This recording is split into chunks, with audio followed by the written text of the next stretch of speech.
Mark Filterman, vous avez donc écrit un livre très étonnant qui s'appelle Les armes de l'ombre et dans lequel vous nous expliquez que, en dehors des armes qui sont couramment utilisées et ostensiblement utilisées, les inventeurs d'engins de mort ont mis au point des armes qui permettent de déclencher des épidémies, de déclencher des tremblements de terre, de déclencher des mutations génétiques, de déclencher des catastrophes climatiques.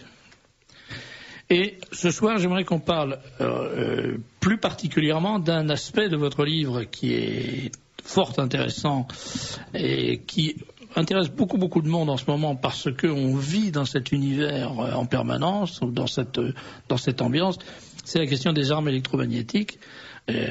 Quand je dis qu'on vit dans cette ambiance, on vit dans une ambiance qui est sans arrêt parcourue par des millions de phénomènes électromagnétiques, que ce soit les ondes de la télévision, de la radio, des téléphones portables, et bien d'autres, tous les appareils électriques, les appareils de cuisine, etc., qui eux aussi émettent des ondes électromagnétiques, et également, alors, semble-t-il, des armes, c'est-à-dire des moyens de modifier les états de conscience ou les états physiques ou les comportements ou de tuer, et qui sont ces moyens sont donc utilisés par les militaires. Alors, d'abord, qui êtes-vous, Mark Filterman? Comment avez-vous eu l'idée de vous intéresser à ce genre de sujet? Quel est votre domaine d'expertise, comme on dit maintenant? Bien, bonsoir. Donc, moi, j'avais commencé à m'intéresser au domaine du radar à partir de 1976. C'est à cette date-là que j'ai eu mon premier radar. Donc, évidemment, pour un radioamateur avec un radar à l'âge de 16 ans, ça faisait un peu bizarre. Donc j'avais déclaré le matériel, effectivement. Ah, vous avez eu un radar à vous? Oui, j'ai eu du matériel radar. Les photos sont d'ailleurs visibles sur mon site internet où j'ai terminé en 86. Il y avait une dizaine de radars avec des puissances qui allaient jusqu'à 450 kW. Donc c'était pas du petit matériel parce qu'il y avait un blocos rempli de matériel et il y avait plusieurs tonnes de matériel. Le petit problème, c'est que je me suis rendu compte à la longue, déjà qu'il pouvait y avoir des interférences sur le matériel électronique, d'une part, et ensuite j'ai eu des problèmes de santé. Entre-temps, j'avais été embauché à l'armée de l'air de 80 à 85, et ma santé s'était détériorée de 83 à 85, j'ai plus les dates exactes. Et bon, à l'époque, on n'avait pas d'informations, il n'y avait pas Internet, il n'y avait rien du tout. Il n'y avait aucune information sur le sujet mes effets des micro-ondes sur la santé. Le syndrome des hyperfréquences, on ne connaissait pas.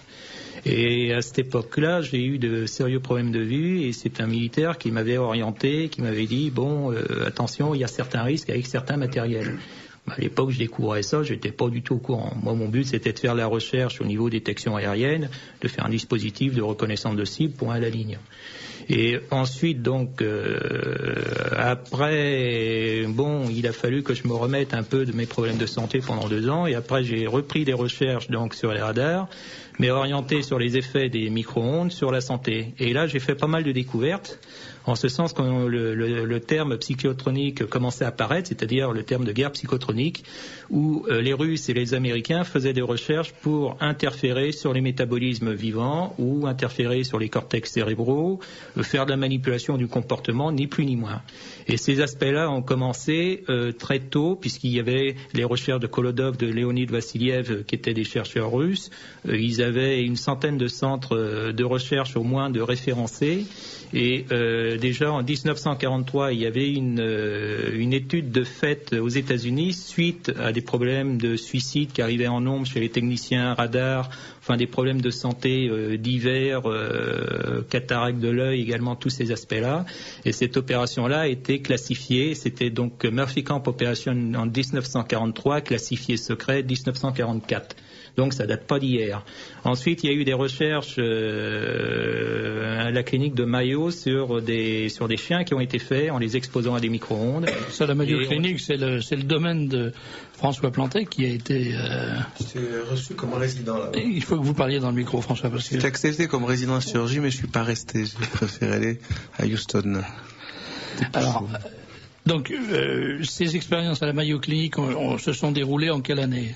Alors, dès 1950, déjà pour vérifier effectivement s'il pouvait y avoir des cataractes provoquées par les micro-ondes.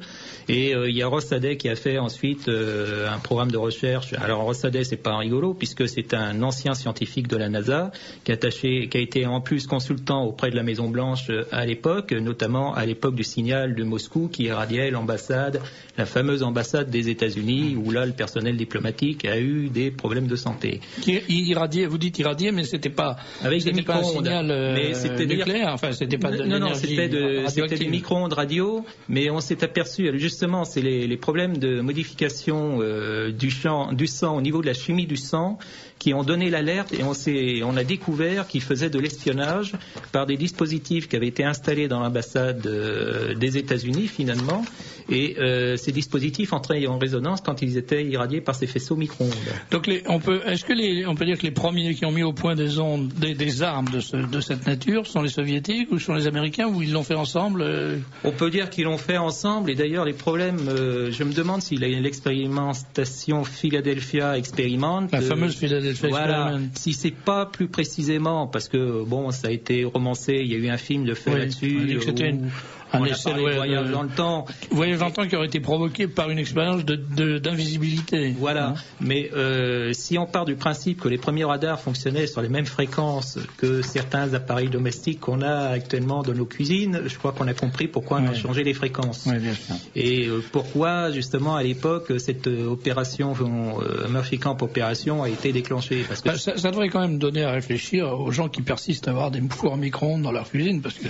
Alors, il y a eu une étude de fait qui a été censurée et le gouvernement suisse a été condamné à l'époque pour la violation de l'article, ça doit être l'article 10 sur l'entrave à la liberté de communiquer. Parce qu'effectivement, ils ont des problèmes... ça a un rapport aussi avec la stérilisation des aliments, c'est-à-dire que ce qui se passe, c'est que les aliments frais, notamment les légumes, quand on les cuit au four à micro-ondes, peuvent faire apparaître des radicaux libres. Alors, les radicaux libres sont cancérigènes. Alors, puisque vous abordez cette question, je me tourne vers le docteur Plantet. La question qu'on se pose tout de suite en lisant le livre de Mark Wiltermann, c'est la question des fondements scientifiques. Est-ce qu'il est sérieux de prétendre ou de croire qu'on peut fabriquer des armes avec des ondes radio, parce que c'est à ça que ça revient, avec du magnétisme? Je pense même que c'est très facile. C'est des systèmes extrêmement faciles qu'on doit pouvoir fabriquer en allant à Monoprix chez le droguiste du coin avec une pile Wonder, comme faisait Nikola Tesla, l'appareil avec lequel il a fallu faire exploser le Brooklyn Bridge. C'était 3 fois rien, ça avait la taille d'un réveil, il y avait 3 fois rien dedans. C'est toujours les mêmes choses, c'est des bobines de cuivre en général. On fait tourner quelque chose, que ce soit des électrons ou de l'éther. Mais les bases scientifiques, elles sont à la fois parfaitement établies et extrêmement mal connues. C'est des sujets qui sont, pour diverses raisons, l'étude a commencé à peu près avec Gilbert, un curé de campagne anglais en 1600. Il s'est prolongé avec Otto von Guericke et son globe de soufre. Puis ça arrive à Galvani, qui a été le premier à parler d'électricité, et ça a déclenché une vague de répression scientifique extraordinaire. C'est un cas d'école, parce que c'était extrêmement mal vu, pour des raisons tenant à l'ambiance athée maçonnique, qui est des forces vitales. C'est extrêmement mal vu. Il y avait le vitalisme, qui était la théorie. C'est-à-dire que, pardon de vous couper, mais vous voulez dire que l'establishment s'est dressé contre les travaux de Galvani, parce que ça allait dans le sens de l'existence de la validité du vitalisme. Oui, c'est-à-dire que le tout étant plus grand que l'ensemble des parties, on savait bien que tout l'ensemble du système ne pouvait pas fonctionner sans un principe unificateur, qui était ce qui s'appelait depuis tout le temps, depuis Hippocrate, enfin depuis la nuit des temps, qu'on trouve dans les idéogrammes sumériens, comme la force vitale. C'est le vril. Oui, c'est ça, le vril. C'est ce qu'on retrouve dans la théodicée de la Kabbale, sur les canaux des séphirotes, etc. Quelque chose qui flue et qui, effectivement... dont on ne connaît pas la nature. On ne connaît pas la nature, on sait qu'elle existe. Elle est dans tous les hiéroglyphes. Ça, c'est une expérience immédiate. Il suffit de voir une plaie cicatrisée pour toucher du doigt qu'il se passe quelque chose. Ensuite, la démarche scientifique, la première, c'est encore un hasard incroyable. Il y avait, dans le laboratoire de Galvani, il y avait une sphère de Guericke, qui est une sphère de sulfure, de soufre solide qui tourne et qui émet des charges statiques importantes. Et au moment où ça fonctionnait, il y avait un scalpel qui était planté dans une cuisse de grenouille. C'est pas fait pour être mangé, mais pour quelques menues études, quoi. Et chaque fois il s'est aperçu que ça se contractait. Donc, que le muscle se contractait. Oui. En réalité, le scalpel jouait un rôle d'antenne. C'était une antenne, il y avait la machine qui était à 3 mètres, et chaque fois, il y avait une décharge dans l'air, c'est la base de... ça fait bouger les terres, c'est la base de la communication. Donc ça tendrait à accréditer la fameuse idée du transport d'énergie sans... Non, mais ça c'est évident. Sans support, sans Bien câble. sûr, de toute façon, le télégramme, c'est comme ça, c'est des mouvements dans les terres qui se transmettent comme l'eau quand on jette une pierre. Donc, Et alors, vous m'expliquiez en micro que contre Galvani, on a suscité en quelque sorte... Mais oui, parce que Galvani a approfondi les choses. Il s'est aperçu qu'on pouvait déclencher les contractions sans électricité, mais avec des fils de métal différents et soudés. Et à ce moment-là, Volta s'est précipité dessus. Il a servi qu'à ça d'ailleurs, comme ça. Il s'est précipité dessus pour montrer qu'en fait, il s'agissait d'une énergie purement biochimique et non pas d'un courant électrique à cause de la présence du fer. Ensuite, Galvani a montré qu'on pouvait avoir des courants électriques simplement avec des courants de lésion, c'est-à-dire sans absolument pas de métal. Mais ça allait tellement à l'encontre des idées de la Royal Society, qui n'était pas très ancienne, qui avait supporté les travaux de Newton, et puis l'Académie du Lynx, là, qui était très ancienne en Italie. Et donc, à partir de là, il y a un mouvement très important pour lutter contre le développement d'une énergie vitale. Et ça aboutit, il faudrait peut-être détailler, mais c'est un peu trop long, mais lorsqu'on a découvert en Allemagne, parce que l'Allemagne joue un rôle clé là-dedans, dans l'extinction, sous des pseudo-progrès, elle joue un rôle clé dans l'extinction de la véritable compréhension des phénomènes vivants. En Allemagne, on a commencé par dire, puisqu'il n'y a pas d'énergie vitale, les systèmes sont mécaniques, donc on va connaître les composants, les couper en morceaux. Et à partir de là, on n'a plus rien compris à rien, parce que ne tenant plus le principe directeur général de l'ensemble, on est arrivé à la médecine actuelle, par exemple. Dans le domaine de la médecine, on ne comprend plus rien à rien. Puis parallèlement, il n'y a rien. On fait, dès qu'on a quelque chose qui sort de la grille, quand c'est dit par un médecin, on fait le tour de tous les spécialistes, dans un sens, puis dans l'autre, et puis en haut, et en bas. Et en fait, les neurophysiologistes savaient bien, une bonne partie savait bien que la transmission électrochimique des neurotransmetteurs, ça explique rien. Ça ne donne pas l'explication de 5% des phénomènes. Alors, par exemple, on ignore totalement comment agissent les antidépresseurs. Il y a un exemple entre autres. Et parallèlement, des recherches se poursuivaient sur les courants continus, qui étaient justement ce que détestaient les autres, parce que les courants continus, c'est inexplicable.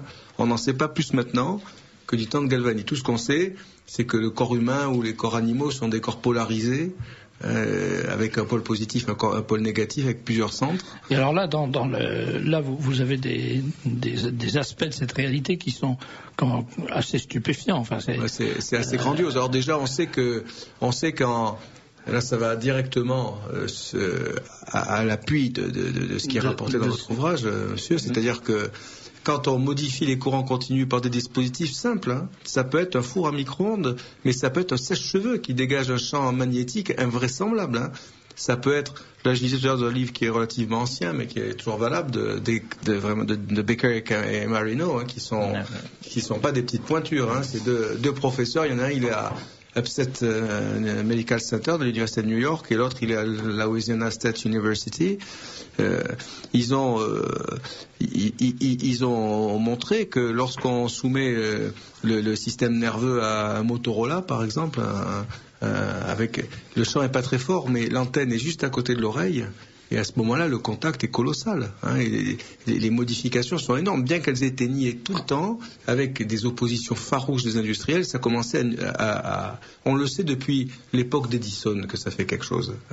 À l'époque d'Edison, alors c'est des expérimentations naïves, comme c'est souvent là. C'est un peu comme pour le cholestérol. Ils vous disent n'importe quoi. Eh bien, ils ont mis des chiens dans un champ électrique en disant le chien ne se plaint de rien. Oui. Ce qui est quand même assez fort. C'est comme les chiens qui rentrent dans les endroits, pourtant il y a une entrée, il y a une pancarte qui marque interdit aux chiens. On se demande comment les a. On dirait qu'ils savent pas lire. Voilà. Alors, le chien se plaignait de rien. Et après, ils l'ont fait sur des hommes qui n'ont plus se plaigner de rien. Mais au même moment, le professeur Darsonval, qui est quand même un nom connu en France, qui a été un de ceux qui ont développé le plus ces choses-là, montrer que l'effet on-off d'un champ électromagnétique crée un phosphène qui est maintenant c'est-à-dire un choc lumineux. Une impression lumineuse à l'intérieur du cerveau. Après, c'est Beer, dans les années vers 1930, qui l'a confirmé. Et maintenant, on le sait parfaitement. Et alors, vous avez dans ce livre que vous avez devant vous quelque chose qui va à la fois complètement dans le sens de ce que Mark Filterman a écrit et complètement dans l'autre sens, puisque là, c'est pas l'utilisation d'ondes électromagnétiques pour détruire, tuer, c'est pour fabriquer. Alors, je voudrais que vous vous racontiez, ça c'est quand même stupéfiant. C'est effectivement parce que ça répare que ça peut détruire. Et ces deux chirurgiens ont étudié les phénomènes de régénération. Ils sont partis sur des bases pas du tout poussées par une vision ésotérico-occultiste des choses. C'était des scientifiques purs et durs, bien qu'ils se soient marginalisés à cause de cette affaire-là. Et ils ont étudié des phénomènes de régénération qui étaient connus quand même depuis assez longtemps. C'est-à-dire que quand on coupe un petit verre de machin, on coupe en 5 morceaux, il y a 5 verres qui apparaissent. Chez les salamandres, la même chose. On coupe une patte, il y a la patte qui réapparaît. Par contre, on coupe la patte d'une grenouille, ça repousse pas. Et les gens se sont demandé pourquoi. Et il y a une série d'expérimentateurs qui se sont aperçus que les potentiels électriques qui existaient chez les animaux qui régénèrent et ceux qui ne régénèrent pas sont très différents. Alors là, attendez, François, si vous permettez, je voudrais appeler l'attention des auditeurs, parce que ce que vous allez dire, c'est ahurissant. Oui, c'est assez ahurissant, il faut le dire. Les animaux qui régénèrent, comme la salamandre ou le lézard dont la queue repousse, etc., ont un potentiel électrique particulier, qui est différent de celui des animaux qui ne régénèrent pas. Quand on ampute une de ces bêtes, sur le moyen d'amputation, on a un courant de lésion qui se négative un peu, c'est-à-dire qu'il devient moins positif, il remonte et il s'arrête. Quand c'est une salamandre ou toute autre bestiole de ce genre-là, on voit le courant baisser, remonter et devenir très négatif. Et c'est à partir de là que ça déclenche la différenciation de cellules en blastomères, c'est-à-dire des cellules de base, et que l'animal commence à régénérer. Donc, c'est-à-dire que les os repoussent, les nerfs repoussent, la chair repousse, la peau repousse. Voilà, il y a des centres inducteurs. En suivant le modèle initial. Exactement. C'est-à-dire que les griffes vont réapparaître au bout de la patte. Vont réapparaître là où elles devaient être. Les neurones vont aller réoccuper la musculature. Tout va se coder. Mais ça, on le sait depuis toujours. Oui, ça fait partie de la science qui s'appelle la plasticité du système nerveux. On le sait pour les hamsters dorés, quand vous coupez un œil, vous tournez 180 degrés, tout le système des neurones tourne de 180 degrés, ils vont là, ils doivent aller. Ce qui est assez fort pour interpréter à travers les théories de l'évolution. Je vais apporter une petite précision. Il faut savoir qu'il y a 2 ou 3 ans, il y a un pansement qui a été mis sur le marché qui génère une polarité justement pour accélérer la cicatrisation. Ah oui. Parce qu'au niveau des tumeurs, par exemple, que ce soit des tumeurs cancéreuses ou des blessures, on a une polarité qui est plutôt négative. D'accord. Oui, alors donc, c'est exact. Mais les autres animaux qui ne sont ni la salamandre ni le ver de terre n'ont pas ce potentiel. Donc l'idée des chercheurs, et avant même Baker et Marino, d'autres ont déjà eu cette idée. Alors le premier c'était des chercheurs, un Texan, un autre à Yale, un autre à Northwestern University à Chicago. Et il y en a un qui a commencé par titiller avec des épingles, un autre à tremper dans du sel. Tout ça c'était fait dans leur idée pour empêcher la cicatrisation, mais en fait ça a entraîné des polarités électriques qui ont fini par faire repousser partiellement des membres. Mais alors, l'expérience grandiose, c'est celle de Becker et Marino qui ont reconstitué un petit appareil électrique hyper simple. C'est hyper simple, il n'y a même pas d'électricité. C'est une pile faite par 2 bouts de fil différents, du cuivre et du nickel, un truc comme ça. Et ils ont réussi à faire repousser tout le membre de la souris, y compris l'articulation du coude, qui est quand même une articulation d'une complexité hallucinante, quoi. Et cette expérience est corroborée par d'autres un peu antérieurs, et puis par d'autres que j'ai pas suivis depuis, parce qu'ils ont publié encore. Et c'est extraordinairement impressionnant, parce qu'on se dit que on peut même imaginer que chez des enfants, par exemple, qui n'ont pas de cerveau, on puisse relancer les centres, parce que les forces de guérison de l'organisme sont fantastiques, seulement elles sont verrouillées, elles sont en puissance, et là l'électricité les envoie en acte. Chez le ver de terre, par exemple, on peut inverser la polarité, c'est-à-dire que la tête repousse quand il faut être 4 morceaux à l'endroit de la tête. Mais si vous changez la polarité, quand vous augmentez le courant, d'abord vous avez un ver à 2 têtes, et puis vous montez un peu plus et vous avez un ver qui a la tête à l'envers.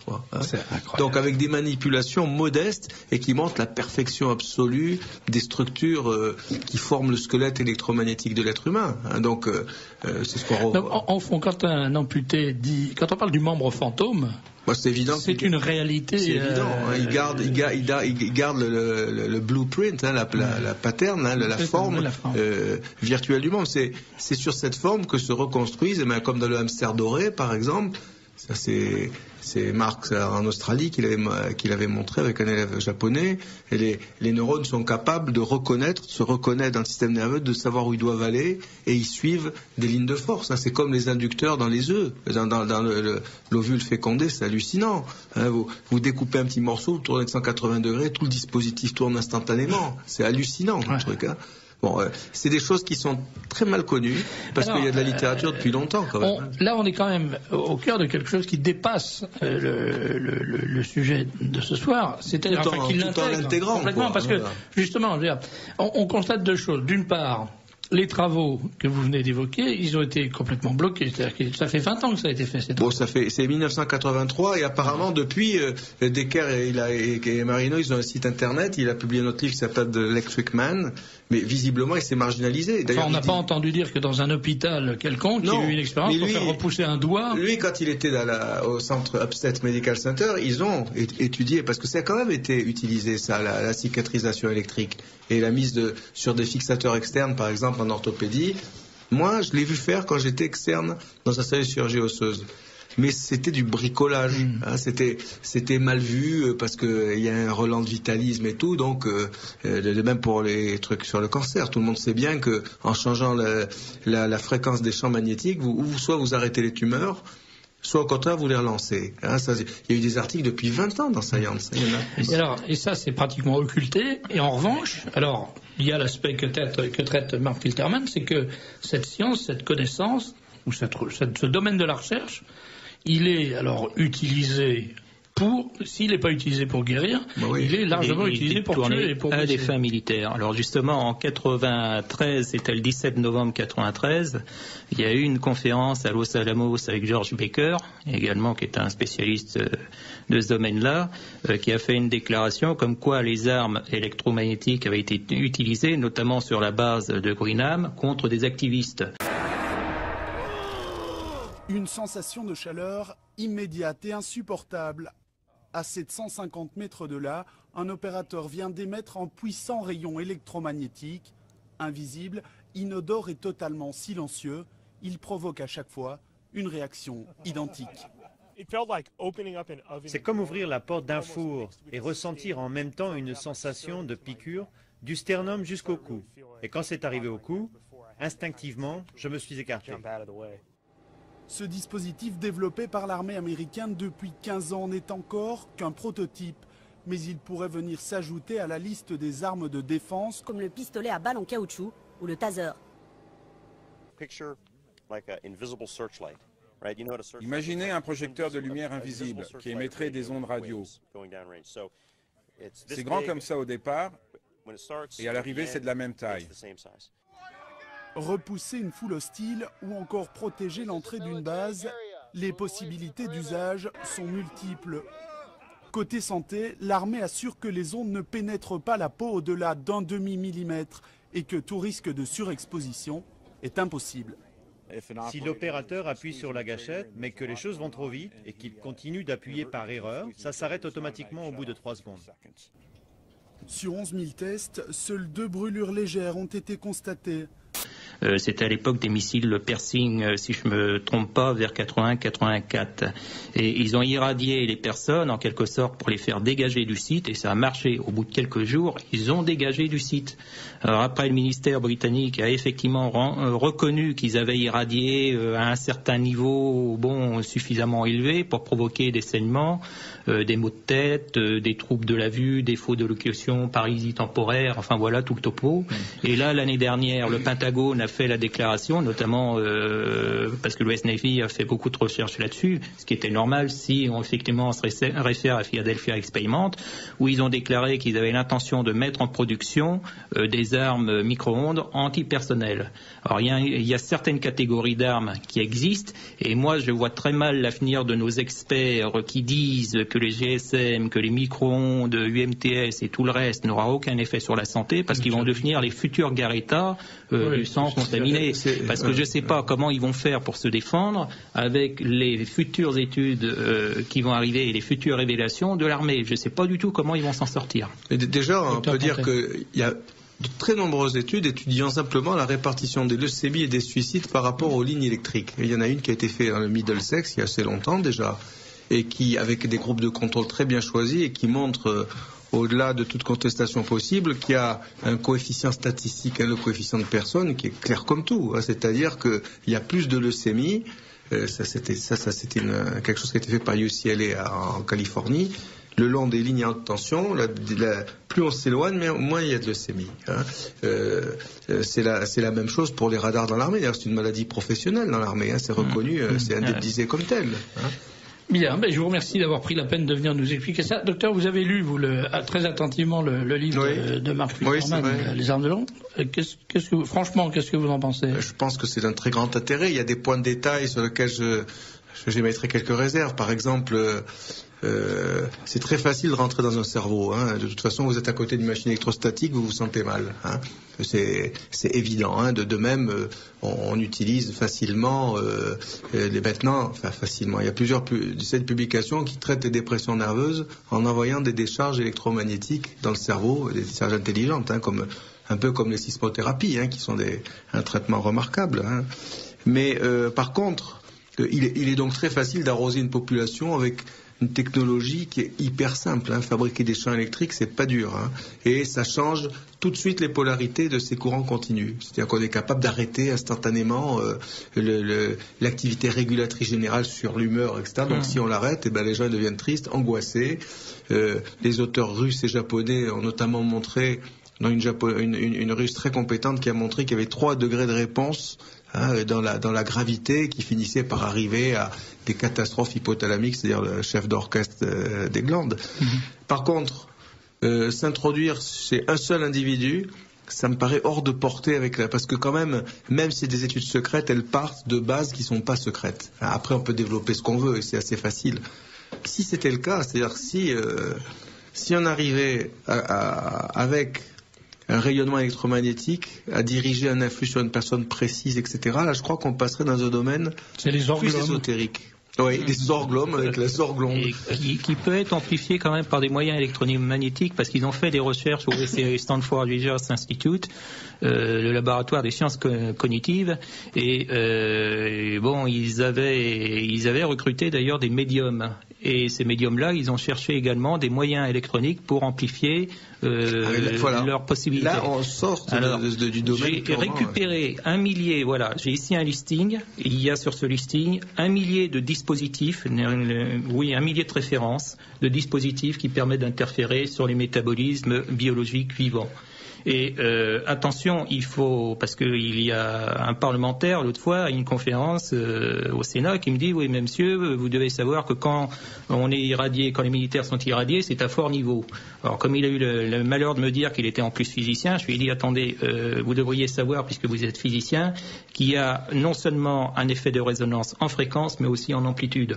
C'est-à-dire que même on s'est rendu compte, et ça c'est l'université de l'Inde qui l'a découvert également, que plus on abaissait le niveau du champ électromagnétique, plus les effets de résonance pouvaient s'amplifier. Et pas forcément, par exemple, il y a des fréquences, à des fréquences de 20 Hz, ça va être telle puissance qui va fonctionner pour telle fréquence, la fréquence de 20 Hz, et à un autre endroit, dans un autre labo, ce sera une autre fréquence qui sera par exemple 30 Hz. C'est-à-dire que les expérimentations ne sont pas reproductibles à 100% parce qu'il y a un facteur qui n'est pas pris en compte par nos experts et nos laboratoires, c'est le facteur de résonance cyclotronique qui repose justement sur le champ géomagnétique terrestre, parce que le champ géomagnétique terrestre est différent à tous les endroits. Ce qui fait qu'on ne peut pas reproduire... Il y a cette expérience que vous évoquiez des deux chambres, la chambre blindée et la chambre non blindée. Et quand on met dans une chambre blindée... Ça, c'est Weber, l'Institut Max Planck, qui montre comment ces champs électromagnétiques contrôlent, harmonisent les fonctions humaines. C'est-à-dire que l'homme, il se couche, il se lève, on sait que ça, c'est des cycles unisolaires. Il y a les règles de la femme qui sont branchées sur le cycle lunaire. Et la question, c'est de savoir comment ces donneurs de temps, on appelle ça Zeitgeber dans les sciences ou les biological clocks, comment ça marche. visiblement, ça marche par des signaux extrêmement ténus qui sont difficiles à mettre en évidence, qui ont un côté un peu ésotérique.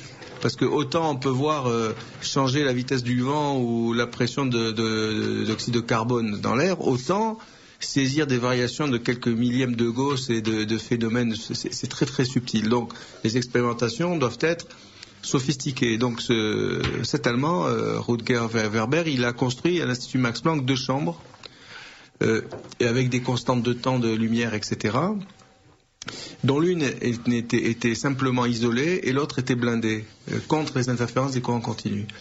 Donc dans les 2 cas, on voyait s'établir un rythme circadien pour les gens qui étaient non blindés, c'est-à-dire que ça tournait sur 24 heures avec des déviations modestes. Pour les autres, ils se mettaient en free running, en libre cours, et à partir de là, les fonctions se désynchronisaient de plus en plus, c'est-à-dire que ça, vous pouvez le suivre sur des courbes informatiques, vous avez la température, le pouls, la pression, la sécrétion de cortisol, etc. Et au bout d'un moment, il n'y avait plus rien qui tenait, tout était en morceaux. Le plus extraordinaire, c'est qu'ils ont introduit dans la machine un générateur de champ magnétique qui pulsait à 10 Hz, qui est 10 X par seconde, qui est une constante universelle. C'est la constance de pulsation du champ terrestre dans le résonateur qui est constitué entre le sol de la Terre et l'ionosphère. Il y a des éclairs qui bondissent d'un côté à l'autre avec une variation de 10 Hz en prenant pour base la longueur d'onde de la Terre qui est de 1 Hz. Et à ce moment-là, on voit se rétablir les cycles à toute vitesse. C'est-à-dire que c'est la base, parce que l'appareil lui-même, il est très simple. Fabriquer des champs électromagnétiques, c'est la portée de n'importe qui. C'est-à-dire que dans cette pièce blindée dans laquelle le magnétisme ne circule plus du tout, parce que parce qu'il rentre plus. Il rentre pas. Un homme qui est là-dedans se déglingue complètement en peu de temps. On lui met, et si on met une pile avec un petit bidouillage, ça remet les cycles en route. C'est équivalent aux huîtres dont on avait parlé. Ah oui, on en aurait pour toute la nuit si on commence à évoquer tous ces sujets. Je vous remercie, François Planté, d'être venu nous servir d'expert en quelque sorte. Merci Marc Filterman d'avoir fait ce bouquin qui est passionnant. Ça s'appelle Les armes de l'ombre. Les armes de l'ombre. Le sous-titre c'est Des tempêtes pas naturelles, parce qu'il est aussi question de la guerre climatique, que Brzezinski avait annoncé en disant nous avons les moyens de déclencher des tempêtes partout dans le monde. Il avait déclaré ça dans les années 70 et on sait ce qui s'est passé il y a peu de temps en France et en Europe. Le climat va devenir l'arme absolue pour mener les guerres secrètes, économiques ou militaires, avec un minimum de gens au courant, pour faire plier l'ennemi potentiel et l'obliger à accepter les exigences de l'Amérique. D'ailleurs, à l'époque, en 1999, il y a eu le Parlement européen, c'est à l'époque inquiété du fait que la recherche militaire se serve de manipulation de l'environnement, comme d'une arme. Ils ont questionné les Américains. Il y a un député anglais dont je ne me souviens plus le nom, mais qui lui a insisté lourdement pour que les Américains acceptent de répondre. En fait, ils n'ont pas répondu. You gonna stop my money long, thicker than a waffle. Y'all know how we do it. Everything colossal. 30 carat diamond pinky ring look like a marble. I don't mean to startle, making bitches argue. Shush. Put it in your mouth.